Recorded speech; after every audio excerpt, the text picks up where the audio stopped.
સુરતના Althan police station તથા જિંદગી જીવદયા અભિયાન સુરત દ્વારા 300 થી વધુ કુંડાનું વિતરણ કરવામાં આવ્યું હતું।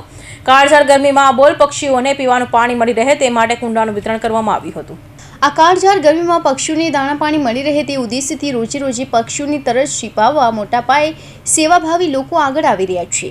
અલથાણ પોલીસ સ્ટેશન તથા જિંદગી જીવદયા અભિયાન સુરત દ્વારા પક્ષીઓ માટે 300 થી વધુ વિનામૂલ્યે કુંડા વિતરણ કરવામાં આવ્યું હતું।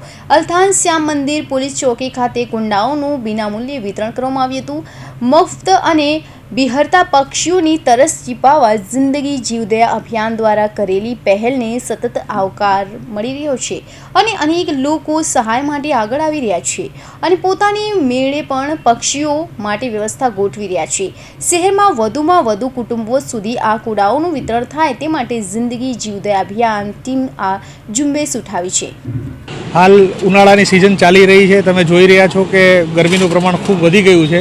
તેથી સુરત શહેર પોલીસ, અલથાણ પોલીસ અને જિંદગી જીવદયા અભિયાન એ ટ્રસ્ટ દ્વારા એમના બંનેના સંયુક્ત ઉપક્રમે જે પક્ષીઓ છે એમને પાણી પીવાની વ્યવસ્થાના ભાગરૂપે આજરોજ સુરત શહેર પોલીસ તથા જિંદગી જીવદયા અભિયાન ટ્રસ્ટ તરફથી પાણીના કુંડા છે એનું નિઃશુલ્કપણે વિતરણ કરવાનો કાર્યક્રમ યોજાયેલ છે અને અમે આપના માધ્યમથી તમામ મિત્રોને અપીલ કરીએ છીએ કે ભાઈ ઉનાળામાં જે પશુ પક્ષીઓને પાણીની વ્યવસ્થા જે છે એ કુંડાઓ